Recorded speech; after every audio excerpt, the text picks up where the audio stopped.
High friend, good morning. আর তোমরা দেখছো তোমাদেরই channel exam guide by Nitu. আমি নিতু, তোমাদের জানাই স্বাগত। আশা করি ভালো আছো এবং সুস্থ আছো। এখন আমাদের এসএসসি জিডি কনস্টেবল পরীক্ষার শেষ মুহূর্তের প্রস্তুতি পর্ব চলছে। আগামী 20 ফেব্রুয়ারি থেকে কিন্তু তোমাদের এসএসসি জিডির কম্পিউটার বেসড এক্সাম শুরু হতে চলেছে। এখন আমি করাবো 29 নম্বর ক্লাস।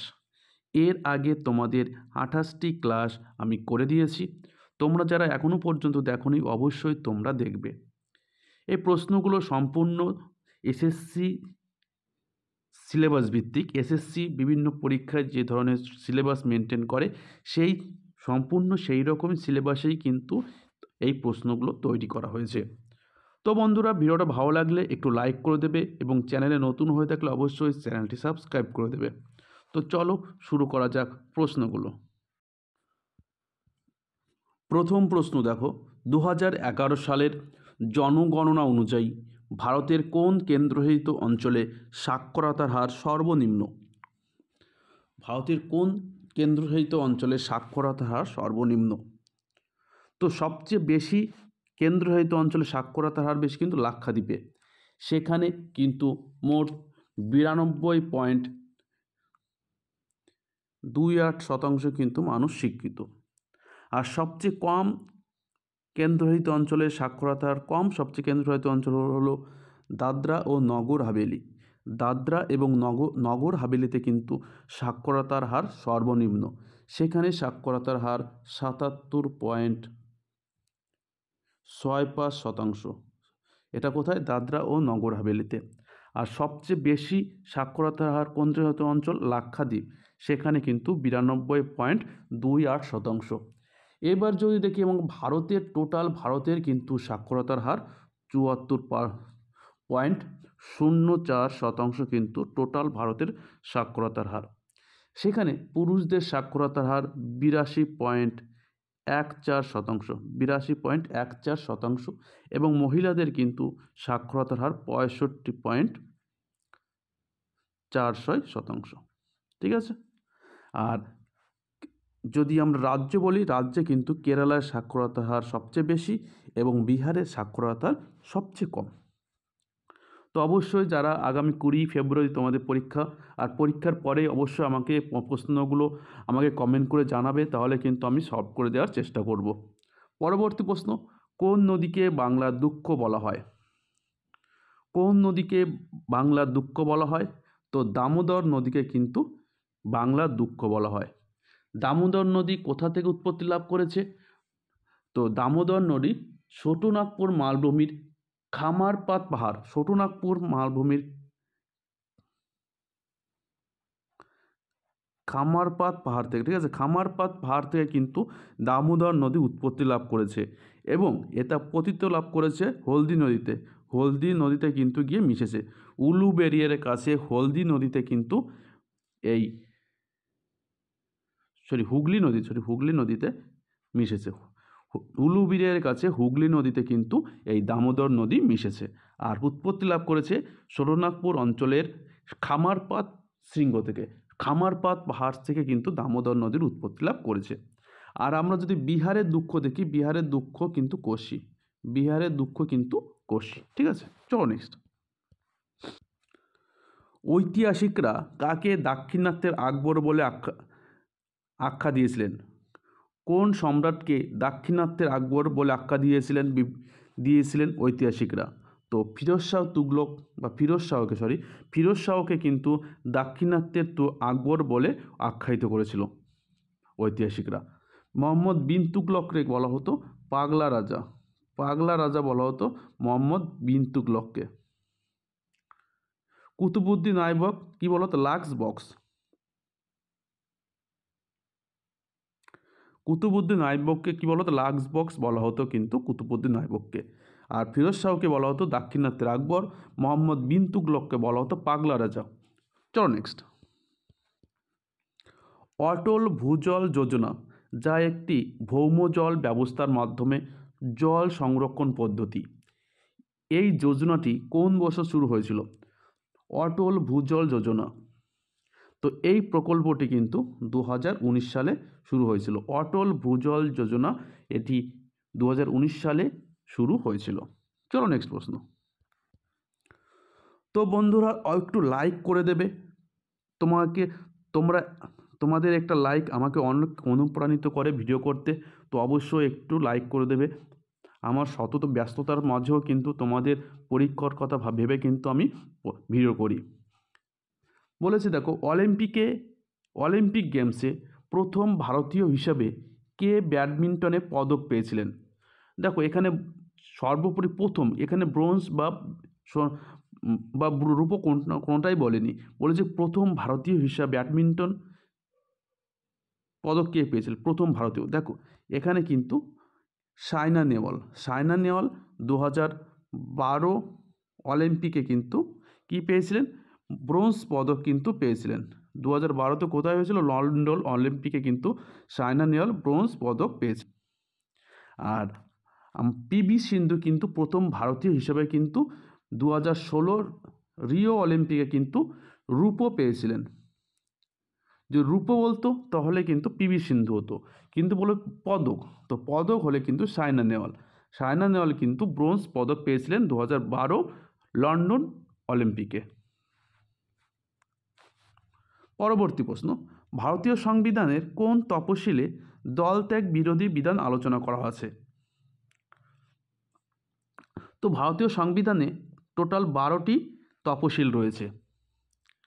তো সেই 12টি তফসিলের মধ্যে কোন তফসিলে দলত্যাগ বিরোধী আছে? দেখো অষ্টম তফসিলে ভাষা, সেখানে কিন্তু 22টি ভাষার কথা বলা আছে। সপ্তম তফসিলে কী আছে? কেন্দ্র, রাজ্য এবং যুগ্ম তালিকা, এই তালিকার কথা কিন্তু বলা আছে সপ্তম তফসিলে। 11তম তফসিলে পঞ্চায়েত ব্যবস্থা। তাহলে বাকি থাকলো কি দশম, তো দশম তফসিলে কিন্তু দলত্যাগ বিরোধীর বিধান আলোচনা করা আছে। ঠিক আছে, চলো নেক্সট। নিউটনের কোন গতিসূত্র থেকে বলের পরিমাপ সম্পর্কে আলোচনা করা হয়েছে? বলের পরিমাপ, নিউটনের প্রথম সূত্র থেকে কিন্তু জাড্য বা জড়তা জাড্য বা জড়তার সম্পর্কে কিন্তু জানা যায় কি নিউটনের প্রথম সূত্রে। তৃতীয় সূত্রে কি হয়? প্রত্যেক ঘাত এবং প্রতিক্রিয়া, প্রতিটি বস্তুর কী হয়? ঘাত এবং প্রতিক্রিয়া রয়েছে নিউটনের তৃতীয় সূত্রে। আর বলের পরিমাপ জানা যায় নিউটনের দ্বিতীয় সূত্রে, কিন্তু বলের পরিমাপ সম্পর্কে জানা যায় নিউটনের দ্বিতীয় সূত্রে। আর প্রথম সূত্রে হচ্ছে জাড্য বা জড়তার সূত্র, নিউটনের প্রথম গতিসূত্র থেকে জানা যায়। আর তৃতীয় জানা যায় প্রত্যেকটা বস্তুর ক্রিয়া এবং প্রতিক্রিয়া রয়েছে। পরবর্তী প্রশ্ন, ধান চাষের জন্য ড্যাশ এবং উচ্চ বৃষ্টিপাত প্রয়োজন? একটি ধান চাষের জন্য কেমন? অবশ্যই উচ্চ বৃষ্টিপাত প্রয়োজন আছে, এবং তার সঙ্গে কেমন দরকার হয়? উচ্চ তাপমাত্রা এবং উচ্চ আর্দ্রতাও দরকার হয়। ধান চাষের জন্য উচ্চ তাপমাত্রা, উচ্চ আর্দ্রতা এবং উচ্চ বৃষ্টিপাত প্রয়োজন দরকার। চলো নেক্সট। সম্প্রতি কোথায় ইন্ডিয়া আর্মি অপারেশন শক্তি লঞ্চ করেছেন? সম্প্রতি ইন্ডিয়ান আর্মি কোথায় অপারেশন শক্তি লঞ্চ করেছে? তো সঠিক উত্তর গোয়াতে কিন্তু অপারেশন শক্তি লঞ্চ করেছে। পরবর্তী প্রশ্ন দেখো, কোন বিজ্ঞানী নিরাপত্তা বাতি আবিষ্কার করেন? এই নিরাপত্তা বাতিটি যারা খনি গর্ভে কাজ করে তাদের জন্য কিন্তু খুবই গুরুত্বপূর্ণ। এই নিরাপত্তা বাতি যারা খনি, বিশেষ করে কয়লা খনিতে, খাদানে কয়লা খনি, সোনার খনিতে কাজ করে, এই নিরাপত্তা বাতি কিন্তু তাদের খুবই সাহায্য করে। দেখো জেমস ওয়াট কী আবিষ্কার করেন? বাষ্পচালিত রেল ইঞ্জিন, তাই তো, বাষ্পচালিত রেল ইঞ্জিন আবিষ্কার করেন জেমস ওয়াট। জন বিয়ার্ড টেলিভিশন আবিষ্কার করেন।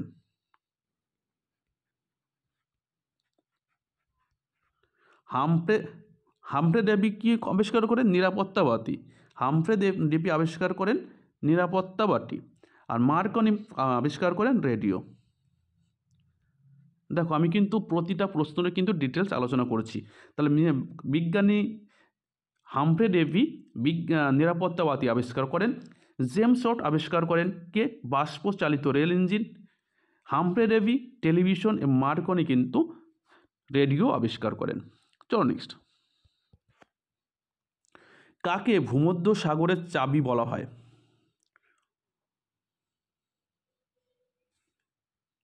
তো ভূমধ্য সাগরের চাবি বলা হয় জিব্রাল্টার প্রণালীকে।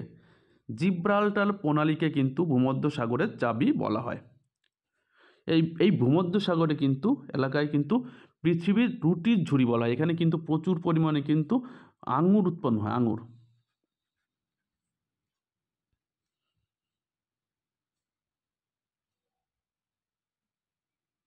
পরবর্তী প্রশ্ন, ফিকি এর বর্তমান সভাপতি কে দায়িত্ব পালন করছেন? ফিকি এর বর্তমান সভাপতি হিসাবে কে দায়িত্ব পালন করছে?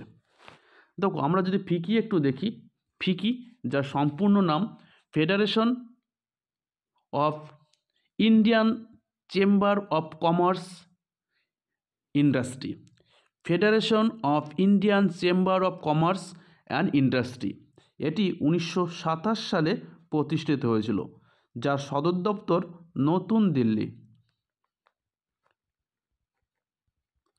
এবং এর প্রতিষ্ঠাতা করেছিলেন ঘনশ্যাম দাস বিড়লা।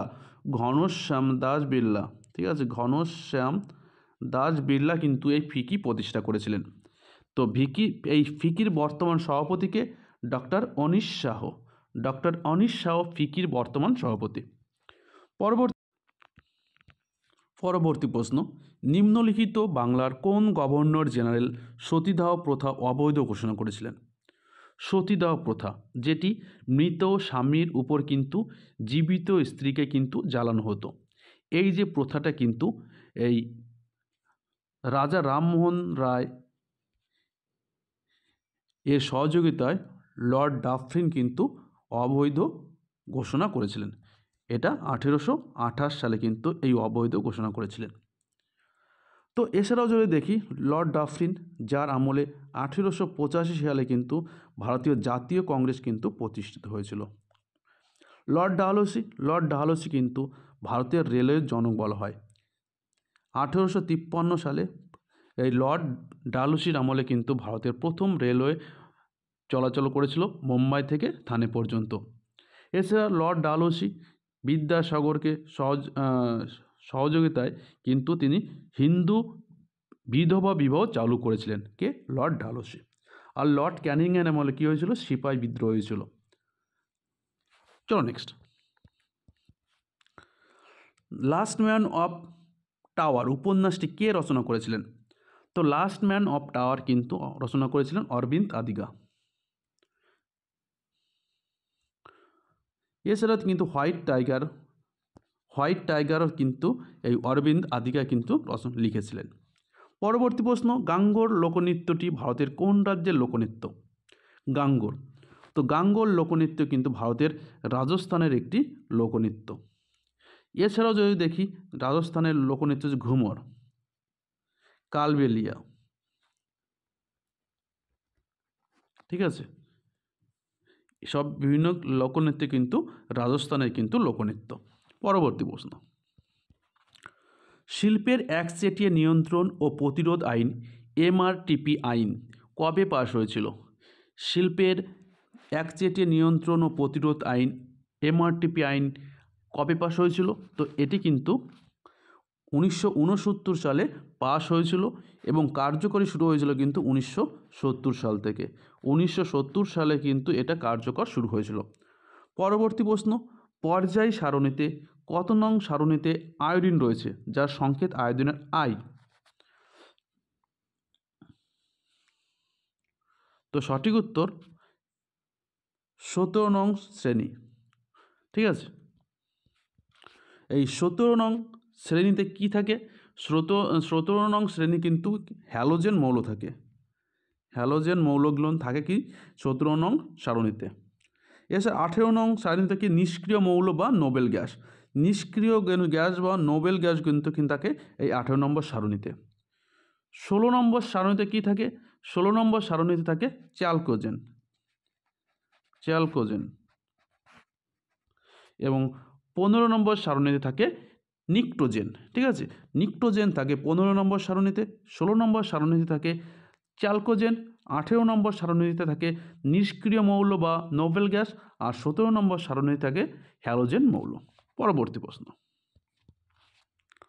ভারতীয় শাস্ত্রীয় নৃত্যের অবদানের জন্য পদ্মা সুব্রমণ্যমকে কত সালে ভারত সরকার পদ্মভূষণ পুরস্কার দিয়েছিলেন?